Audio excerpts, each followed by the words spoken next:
ಪ್ರಿಯ ಪಾಲಕ ಬಂಧುಗಳಿಗೆ ನಮಸ್ಕಾರ. ನಾನು ಡಾಕ್ಟರ್ ನಂದು ಪೂಜಾರಿ ಮಾತಾಡ್ತಾ ಇರೋದು. ಇವತ್ತು ಕಾಂಪಿಟೇಟಿವ್ ಜಗತ್ತಿನಲ್ಲಿ ಗ್ರಾಮೀಣ ಭಾಗದಲ್ಲಿ ಅತ್ಯುತ್ತಮ ಶಿಕ್ಷಣವನ್ನು ಪಡ್ಕೊಳ್ಬೇಕು, ಮಕ್ಕಳಿಗೆ ಕೊಡಿಸ್ಬೇಕು ಅಂತಂದಾಗ ನಾವು ತುಂಬ ಶಿಕ್ಷಣ ಸಂಸ್ಥೆಗಳನ್ನು ಮತ್ತು ಶಿಕ್ಷಣ ಹೊಂದಿರತಕ್ಕಂಥ ತಜ್ಞರನ್ನು ಭೇಟಿ ಮಾಡ್ತಾನೇ ಇದ್ದೀವಿ. ಆದರೆ ಇದು ಎಲ್ಲದಕ್ಕೂ ಅಪವಾದವೆಂಬಂತೆ ಶ್ರೀ ಜಗದ್ಗುರು ರೇವಣಸಿದ್ದೇಶ್ವರ ಶಿಕ್ಷಣ ಸಂಸ್ಥೆ ಅಂತಕ್ಕಂಥದ್ದು ಹೆಡಳ್ಳಿಯಲ್ಲಿ ಲೊಕೇಟ್ ಆಗಿದೆ. ಅಲ್ಲಿ ಬಹುತೇಕ ಎಲ್ಲ ಕಾಂಪಿಟೇಟಿವ್ ನೀಡ್ತಕ್ಕಂಥ ಶಾಲೆಗಳಿಗೆ ಮತ್ತು ಅತ್ಯಂತ ದುಬಾರಿ ಫೀಸನ್ನು ವಸೂಲು ಮಾಡ್ತಕ್ಕಂಥ ಶಾಲೆಗಳಿಗೆ ಹೋಲಿಕೆ ಮಾಡಿದಾಗ ಅಲ್ಲಿಯ ಮಕ್ಕಳ ಬೌದ್ಧಿಕ ಮಟ್ಟ ಮತ್ತು ಅಲ್ಲಿಯ ಮಕ್ಕಳ ಒಂದು ಜ್ಞಾನವನ್ನು ನಾವು ನೋಡಿದಾಗ ನಿಜಕ್ಕೂ ಒಂದು ವಂಡರ್ ಆಗ್ತಿದೆ ಅನ್ನೋದಕ್ಕೆ ಯಾವುದೇ ಅತಿಶಯೋಕ್ತಿ ಇಲ್ಲ. ಇವತ್ತು ನಾನು ಒಂದು ಜಗದ್ಗುರು ರೇವಣಸಿದ್ದೇಶ್ವರ ಆಂಗ್ಲ ಮಾಧ್ಯಮ ಶಾಲೆಯ ಶಿಕ್ಷಣ ಸಂಸ್ಥಾಪಕರು ಮತ್ತು ನಿರ್ದೇಶಕರಾಗಿರ್ತಕ್ಕಂಥ ದೀಪಕ್ ಮ್ಯಾಗೇರಿಯವರನ್ನು ನಾನು ಇವತ್ತು ತಮ್ಮೆಲ್ಲರಿಗೂ ಪರಿಚಯ ಮಾಡಿಸ್ತೀನಿ. ಜೊತೆಗೆ ಅವರ ಜೊತೆಗೆ ಮಾತನಾಡ್ತಕ್ಕಂಥ ಒಂದು ಸದಾವಕಾಶ ಕೊಟ್ಟಿರ್ತಕ್ಕಂಥ ಅವರಿಗೆ ಈ ಸಂದರ್ಭದಲ್ಲಿ ನಮಸ್ಕಾರಗಳಂತ ನಾನು ಅರ್ಪಿಸ್ತಾ ಇದ್ದೀನಿ. ನಮಸ್ಕಾರ ದೀಪಕ್ ಮ್ಯಾಗೇರಿಯವರೇ. ನಿಮ್ಮ ಶಾಲೆ ಇವತ್ತು ಹುಣಸಗಿ ತಾಲೂಕು ಮತ್ತು ಸುರಪುರ ತಾಲೂಕಿನಲ್ಲಿ ತುಂಬ ಚಿಕ್ಕದಾಗಿದ್ದರೂ ಕೂಡ, ಚಿಕ್ಕ ಹಳ್ಳಿಯಲ್ಲಿದ್ದರೂ ಕೂಡ ತುಂಬ ಹೆಸರು ಮಾಡ್ತಾ ಇದೆ. ಇದಕ್ಕೆಲ್ಲ ಕಾರಣ ಏನು? ಹೇಗೆ ನೀವು ಇದನ್ನು ನಿಭಾಯಿಸ್ತೀರಿ? ಸರ್, ಮೊದಲನೇದಾಗಿ ಹೇಳಬೇಕಾಗಿರ್ತಕ್ಕಂಥದ್ರೆ ಇಲ್ಲಿ ಒಳ್ಳೆಯ ಗುಣಮಟ್ಟದ ಶಿಕ್ಷಣ ಒಂದು ಅವಶ್ಯಕತೆ ಇದೆ ಸರ್. ಇನ್ನೊಂದು ಏನಪ್ಪಾ ಅಂತಂದ್ರೆ ನಮ್ಮ ಆಲ್ಮದದ ಗುರುಗಳು ಶ್ರೀ ಜಗದ್ಗುರು ರೇವಣಸಿದ್ದೇಶ್ವರ ಸ್ವಾಮಿಗಳು ಪ್ರಸಿದ್ಧ ಅವರು ನಮಗೆ ಏನ್ ಮಾಡಿದ್ರಪ್ಪ ಅಂತಂದ್ರೆ ಆಶೀರ್ವಚನ ಮಾಡಿ ಈ ಭಾಗಕ್ಕೆ ಒಂದು ಒಳ್ಳೆಯ ಶಿಕ್ಷಣ ಸಂಸ್ಥೆ ಅದು ನಿನ್ನ ಕೈಯಾರ ಆಗ್ಬೇಕು, ನೀನು ಬೆಳೆಸ್ತೀಯಪ್ಪ ಅಂತ ನಾ ಆಶೀರ್ವಾದ ಮಾಡಿ ನಮ್ಗೆ ಕಳಿಸ್ತೀನಿ. ವಿಶೇಷವಾಗಿ ಶ್ರೀ ಜಗದ್ಗುರು ರೇವಣಸಿದ್ದೇಶ್ವರ ಶಾಲೆಯನ್ನೇ ಮಕ್ಕಳು ಬಯಸೋದಕ್ಕೆ, ಪೇರೆಂಟ್ಸು ನಿಮ್ಮನ್ನು ಆಶ್ರಯಿಸಿ ಬರೋದ್ಯಾಕೆ, ಅದ್ರ ಬಗ್ಗೆ ನೀವು ಹೇಳಿ. ಸರ್, ಮೊದಲನೇದಾಗಿ ಏನಪ್ಪಾ ಅಂತಂದ್ರೆ ಪ್ರತಿ ಮಗುವಿಗೂ ಅವ್ರದ್ದೇ ಆಗಿರ್ತಕ್ಕಂಥ ಕಾಳಜಿಯನ್ನ, ಪ್ರೀತಿಯನ್ನ ತೋರಿಸೋದು, ಅವ್ರನ್ನ ಅಟ್ರಾಕ್ಷನ್ ಮಾಡೋದನ್ನ ಮತ್ತು ಅವ್ರನ್ನ ಕಲಿಕೆಗೆ ಹೇಗೆ ತರಬೇಕನ್ನೋದನ್ನ ಒಬ್ಬ ಶಿಕ್ಷಕ ಇರಬೇಕಾಗಿರ್ತಕ್ಕಂಥ ಒಂದು ಒಳ್ಳೆಯ ಜವಾಬ್ದಾರಿ. ಆ ಮಕ್ಕಳನ್ನ ನಾವು ಏನಪ್ಪಾ ಅಂದ್ರೆ ವೈಯಕ್ತಿಕ ಕಾಳಜಿ ತಗೊಂಡು ಅವನಲ್ಲಿ ಏನನ್ನ ನ್ಯೂನತೆಗಳ ಅತ್ಯಂತ ಬಡ ಕುಟುಂಬದಿಂದ ಬಂದಿರತಕ್ಕಂಥ ದೀಪಕ್ ಮ್ಯಾಗೇರಿ ಒಂದು ಶಿಕ್ಷಣ ಸಂಸ್ಥೆಯನ್ನು ವ್ಯಾಪಾರೀಕರಣದ ಸಂಸ್ಥೆಯನ್ನಾಗಿ ಮಾರ್ಪಡಿಸಿದೆ. ಇವತ್ತಿಗೆ ಕೂಡ ಬಡ ಮಕ್ಕಳಿಗೆ ಓದಿಸ್ಬೇಕು, ಗ್ರಾಮೀಣ ಭಾಗದ ಮಕ್ಕಳಿಗೆ ಕಡಿಮೆ ವೆಚ್ಚದಲ್ಲಿ ಉತ್ತಮ ಶಿಕ್ಷಣ ಕೊಡಬೇಕು ಅಂತ ಮನಸ್ಥಿತಿ ಬಂದಿರೋದಕ್ಕೆ ಮೂಲ ಕಾರಣ ಏನು? ಸರ್, ಏನಪ್ಪಾ ಅಂತಂದ್ರೆ ಮೊದಲನೇದಾಗಿ ಹೇಳ್ಬೇಕಾಗಿತ್ತಪ್ಪ ಅಂತಾರೆ, ನಾನು ಬಡ ಕುಟುಂಬದ ಒಬ್ಬ ಅಲ್ಲಿಂದ ಇಟ್ಕೊಂಡು ಒಂದು ಪುಸ್ತಕಕ್ಕೋಸ್ಕರ ಒಬ್ಬರ ಮನೆಯಲ್ಲಿ ದುಡಿದಂತಹ ಬಡ ಕುಟುಂಬದ ವ್ಯಕ್ತಿ, ಬಡ ಕುಟುಂಬದಲ್ಲಿ ಇರ್ತಕ್ಕಂಥ ನೋವುಗಳನ್ನ ನಾನು ಅನುಭವಿಸಿದ್ದೀನಿ. ಬಡ ಕುಟುಂಬದಲ್ಲಿ ಏನಪ್ಪಾ ಅಂತಂದ್ರೆ ಇವತ್ತ ಶಾಲೆಗೆ ಹೋಗ್ಬೇಕಾಗಿತ್ತಂದ್ರೆ ಪುಸ್ತಕವನ್ನ ಕೊಡಿಸಲಾರದ ಸ್ಥಿತಿ ನಮ್ಮಪ್ಪರ ಅವಾಗ ಏನ್ ಮಾಡಿದ್ರಪ್ಪ ಅಂತಂದ್ರೆ ಒಂದು ಅಂಗಡಿ ಒಳಗ ನಾನು ಇಟ್ಕೊಂಡು ಒಂದೊಬ್ಬರ ಮನೆ ಒಳಗ ಇಲ್ಲೇ ದುಡಿಯಪ್ಪ ನೀವು ಪುಸ್ತಕವನ್ನು ಕೊಡ್ತಾರೆ ಅಂತ ಅದನ್ನೆಲ್ಲ ಅನುಭವಿಸಿದಂತ ನೋವುಗಳನ್ನ ನನ್ನಲ್ಲಿ ಕಲಿತಕ್ಕಂಥ ವಿದ್ಯಾರ್ಥಿಗಳು ಅನುಭವಿಸಬಾರ್ದು ಅನ್ನುವಂತಕ್ಕಂಥದ್ದು ನನ್ನ ದೀಪಕ್ ಮ್ಯಾಗೇರಿ ಅವರಿಗೆ ಸಂಪತ್ತಿಗಿಂತ ಶಿಕ್ಷಣ ಮುಖ್ಯ, ನಾನು ಪಟ್ಟಿರ್ತಕ್ಕಂಥ ಕಷ್ಟ ನನ್ನ ಮುಂದಿನ ಪೀಳಿಗೆ ಸಮಾಜದ ಮಕ್ಕಳು ಪಡಬಾರ್ದಂತ ಯೋಚನೆ ಮಾಡಿದ್ದೀರಿ.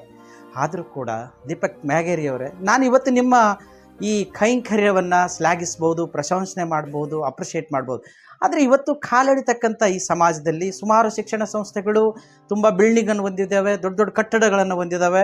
ಅಂಥದ್ರಲ್ಲಿ ಕೂಡ ನೀವು ಕಾಂಪಿಟೇಟ್ ಮಾಡಿ ಸುಮಾರು 40-45 ಹುಡುಗರನ್ನ ಮುರಾರ್ಜಿ ವಸತಿ ಶಾಲೆಗಳು ಮತ್ತಿತರ ಇನ್ನು ಬೇರೆ ಬೇರೆ ಕಡೆಗಳಲ್ಲಿ ಕಳಿಸ್ತಾ ಇದ್ದೀರಿ. ಆದರೆ ಇದ್ರ ಗುಟ್ಟು ಏನಾದರೂ ದೀಪಕ್ ಮ್ಯಾಗೇರಿ ಅವರು ಆಫೀಸರ್ ಜೊತೆ ಏನಾದರೂ ಒಳಗಡೆ ಏನಾದರೂ ಮಾಡ್ತಾ ಇದ್ದಾರಾ, ರಾಜಕೀಯ ಮಾಡ್ತಾ ಇದ್ದಾರಾ? ಯಾವುದೇ ರಾಜಕೀಯದ ಏನಿಲ್ಲ ಸರ್. ಹಾಗಾದ್ರೆ ಇದೆಲ್ಲ ಹೇಗೆ ಸಾಧ್ಯ? ಅದು ಏನಪ್ಪಾ ಅಂತಾರ, ಮಕ್ಕಳ ಬೌದ್ಧಿಕ ಮಟ್ಟವನ್ನು ಅನುಗುಣವಾಗಿ ಅವ್ರಿಗೆ ಕಲಿಸಿದೀವಪ್ಪ ಅಂತಾರೆ, ಮಕ್ಕಳನ್ನ ಅರ್ಥಕೋತಾರ ಸರ್. ಆದ್ರೆ ಯಾಕೆ ದೀಪಕ್ ಅವರ ಶಾಲೆಯಿಂದ ಇಷ್ಟೊಂದು ಮಕ್ಕಳು ಆಯ್ಕೆಯಾಗಿ ಹೋಗ್ತವೆ? ಬೇರೆ ಶಾಲೆಯಲ್ಲಿ ಅಷ್ಟು ಕಟ್ಟಡ ಇದೆ, ಅಷ್ಟೊಂದು ಊಟದ ವ್ಯವಸ್ಥೆ ಇದೆ, ಚೆನ್ನಾಗಿದೆ, ಸ್ಟ್ರಕ್ಚರ್ ಇದೆ, ಆದರೂ ಕೂಡ ಅಲ್ಲಿ ಮಕ್ಕಳ ಸಂಖ್ಯೆ ಬೇರೆ ವಸತಿ ಶಾಲೆಗಳಿಗೆ ಹೋಗ್ತಾ ಇಲ್ಲ. ಆದರೆ ಈ ಒಂದು ರೇವಣಸಿದ್ದೇಶ್ವರ ಆಂಗ್ಲ ಮಾಧ್ಯಮ ಶಾಲೆಯಿಂದ ಪ್ರತಿ ವರ್ಷದಿಂದ ವರ್ಷಕ್ಕೆ ಇಲ್ಲಿ ಜಾಸ್ತಿ ಮಕ್ಕಳು ಬೇರೆ ಬೇರೆ ಒಂದು ಕಾಂಪಿಟೇಟಿವ್ ಜಗತ್ತಿನಲ್ಲಿ ಪರೀಕ್ಷೆಗಳನ್ನು ಪಾಸ್ ಮಾಡಿ ಹೋಗ್ತಾ ಇದ್ದಾರೆ. ಇದರ ಗುಟ್ಟು ಏನಾದರೂ ಬಿಚ್ಚಿಕೊಡ್ತೀರಾ ಪಾಲಕರಿಗೆ? ಸರ್, ಏನಿಲ್ಲ ಸರ್. ಮಕ್ಕಳಿಗೆ ಏನಪ್ಪಾ ಅಂದ್ರೆ ಅವ್ರ ಬೌದ್ಧಿಕ ಮಟ್ಟಕ್ಕೆ ಅನುಗುಣವಾಗಿ ವೈಯಕ್ತಿಕವಾಗಿ ನಾ ಪ್ರಶ್ನೆ ಹೇಳ್ಬೇಕಂತಂದ್ರೆ ಸರ್, ಮಕ್ಕಳನ್ನ ವೈಯಕ್ತಿಕ ಕಾಳಜಿ ತಗೊಂಡು ನಾವು ಪಾಠವನ್ನ ಮಾಡಿದ್ದೆ ಆದ್ರೆ ಮತ್ತು ಮಕ್ಕಳಿಗೆ ಅವ್ರಿಗೆ ಏನು ಬೇಕು ಅದನ್ನೇ ಕೊಡ್ಬೇಕು ಸರ್. ಇವತ್ತು ಸಿಲೆಬಸ್ ಬರ್ತಾ ಇದ್ದ ಪ್ರಶ್ನೆಗಳು ಬಂದಿರ್ತಾವೆ. ಇವತ್ತು ಏನಪ್ಪ ಅಂತಂದ್ರೆ ಇದು ಆಧುನಿಕ ಜಗತ್ತು. ಅವ್ರಿಗೆ ಭಾಳಷ್ಟು ಏನಪ್ಪ ಅಂತಂದ್ರೆ ಈಗ ಜನರಲ್ ನಾಲೆಜ್ ಆಗಿರ್ಬೋದು, ಇವತ್ತು ಮುರಾರಿ ಸಂಬಂಧಪಟ್ಟ ಆಗಿರ್ಬೋದು, ಇವತ್ತು ಸೈನಿಕ್ ಸಂಬಂಧಪಟ್ಟ ಆಗಿರ್ಬೋದು. ಅಲ್ಲಿ ಮಕ್ಕಳನ್ನ ನೋಡ್ಕೊಂಡು ಅವ್ರ ಆಸಕ್ತಿಗೆ ನಾವು ಪಾಠವನ್ನು ಮಾಡಿದ್ದೆ ಆದರೆ ಮಕ್ಕಳು ಎಲ್ಲರೂ ಏನಪ್ಪ ಅಂದ್ರೆ ಸಾಕಷ್ಟು ವಿದ್ಯಾರ್ಥಿಗಳನ್ನ ಪಾಸ್ ಮಾಡ್ಬೋದು. ಇವತ್ತಿನ ಒಂದು ಇದ್ರೊಳಗೆ ಸರ್, ಇದು 2024-25ನೇ ಸಾಲಿನೊಳಗೆ ಈ ಯಾದಗಿರಿ ಜಿಲ್ಲೆಯಲ್ಲೇ ನಮ್ಮ ಶಾಲೆಯ ವಿದ್ಯಾರ್ಥಿ ಫಸ್ಟ್ ರ್ಯಾಂಕ್ ಪಡ್ಕೊಂಡ್ರು. ಮತ್ತು ಇನ್ನೊಂದು ಏನಪ್ಪ 4th ರ್ಯಾಂಕ್ ಸರ್.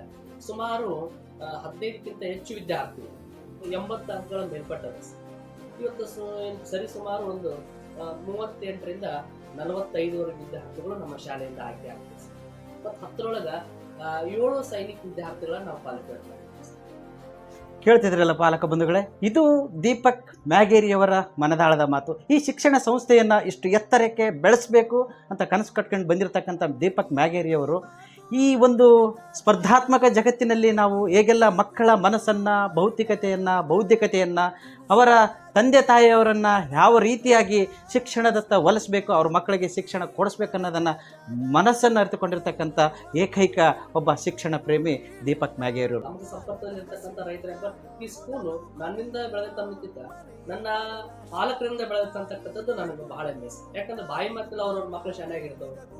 ನಾವು ಓಸೋದು ನೋಡಿ, ನಾವೆಲ್ಲ ಮಕ್ಕಳಿಗೆ ಅವ್ರು ಟೀಚಿಂಗ್ ನೋಡ್ಕೊಂಡು ಮಕ್ಕಳು ಅವ್ರ ಕಲಿಕೆ ಅವರೇ ಏನು ಮಾಡಿದ್ರೆ ಸರ್, ಆಲ್ಮೋಸ್ಟ್ 100-90% ಅವರೇ ಪಬ್ಲಿಷಿಂಗ್ ಮಾಡಿದ್ರು. ಅಂದರೆ ದೀಪಕ್ ಮ್ಯಾಗೇರಿಯವರು ಕೇವಲ ಶ್ರೀಮಂತರ ಮಕ್ಕಳಿಗೆ ಶಿಕ್ಷಣ ಕೊಡೋದು ಶಿಕ್ಷಣ ಅಲ್ಲ, ಅತ್ಯಂತ ಜ್ಞಾನದಿಂದ ಕಡಿಮೆ ಬಡವರಾಗಿರ್ತಕ್ಕಂಥವ್ರು ಶಿಕ್ಷಣದತ್ತ ಗಮನ ಹೋಗಿರದೇ ಇರ್ತಕ್ಕಂಥ ಮಕ್ಕಳಿಗೆ ಶಿಕ್ಷಣ ಕೊಡಬೇಕು, ಗ್ರಾಮೀಣ ಭಾಗದ ಮಕ್ಕಳಿಗೆ ಶಿಕ್ಷಣ ಕೊಟ್ಟರೆ ನಮ್ಮ ಬದುಕು ಸಾರ್ಥಕ ಅಂತ ಬಂದಿದ್ದಾರಂತ ಹೇಳ್ತಾ ಇದ್ದೀರಿ. ಪ್ರಿಯ ಪಾಲಕ ಬಂಧುಗಳೇ, ಕೇಳಿದ್ರಲ್ವ, ದೀಪಕ್ ಮ್ಯಾಗೇರಿಯವರು ಹೇಳ್ತಕ್ಕಂಥ ಮಾತು ಒಂದೇ, ಸರ್ವರಿಗೂ ಶಿಕ್ಷಣ ಅಂತಕ್ಕಂಥ ಒಂದು ಕಾನ್ಸೆಪ್ಟ್ ಅಡಿಯಲ್ಲಿ ಇಲ್ಲಿ ಸರ್ವರು ಅಂತಂದಾಗ ಎಲ್ಲರೂ ಶ್ರೀಮಂತರಲ್ಲ, ಜ್ಞಾನದಿಂದ ಬಡವರಾಗಿರ್ತಕ್ಕಂಥವರು, ಶಿಕ್ಷಣದಿಂದ ದೂರ ಉಳಿದಿರ್ತಕ್ಕಂಥ ತಂದೆ ತಾಯಿಗಳ ಮಕ್ಕಳು, ಗ್ರಾಮೀಣ ಭಾಗದ ಮಕ್ಕಳಿಗೆ ಶಿಕ್ಷಣ ಸರಳತೆಯಿಂದ ಮತ್ತು ಸರಾಗವಾಗಿ ಕೈಗೆಟಕಬೇಕು.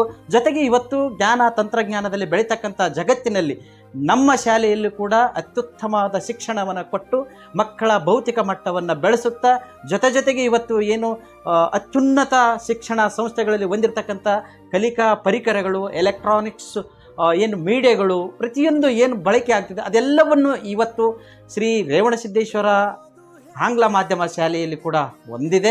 ಜೊತೆಗೆ ಮಕ್ಕಳಿಗೆ ಅತ್ಯುತ್ತಮ ಆಹಾರ ಮತ್ತು ವಸತಿ, ಜೊತೆಗೆ ಅವರ ಆರೋಗ್ಯದ ಬಗ್ಗೆ ಗಮನ ಕೊಡುತ್ತಾ ಉತ್ತಮ ಶಿಕ್ಷಕರನ್ನು ಹೊಂದಿರತಕ್ಕಂಥ ಶ್ರೀ ರೇವಣಸಿದ್ದೇಶ್ವರ ಆಂಗ್ಲ ಮಾಧ್ಯಮ ಶಾಲೆ ಇವತ್ತು ಎಡೆಹಳ್ಳಿಯಲ್ಲಿ ಒಂದು ಏನು ಹುಟ್ಟಿರುವುದು ತಮ್ಮೆಲ್ಲರ ಸೌಭಾಗ್ಯ. ಮುಂದಿನ ದಿನಗಳಲ್ಲಿ ತಮ್ಮ ಮಕ್ಕಳನ್ನು ಈ ಶಾಲೆಗೆ ತೆಗೆದುಕೊಂಡು ಬಂದು ತಮ್ಮ ಒಂದು ಬಡತನದ ಒಂದು ಏನು ಬೇಗೆಯಿಂದ ಹೊರಬಂದು ತಮ್ಮ ಮಕ್ಕಳನ್ನು ಉನ್ನತ ಶಿಕ್ಷಣದತ್ತ ಸಾಗಿಸಬೇಕಾದ್ರೆ ಖಂಡಿತ ಈ ಶ್ರೀ ರೇವಣಸಿದ್ದೇಶ್ವರ ಶಾಲೆಗೆ ಬಂದು ತಮ್ಮ ಮಕ್ಕಳನ್ನು ಸೇರಿಸುವಾಗಿ ಈ ಸಂದರ್ಭದಲ್ಲಿ ನಾನು ತಮ್ಮೆಲ್ಲರಲ್ಲಿ ಮನವಿ ಮಾಡಿಕೊಳ್ಳುತ್ತೇನೆ.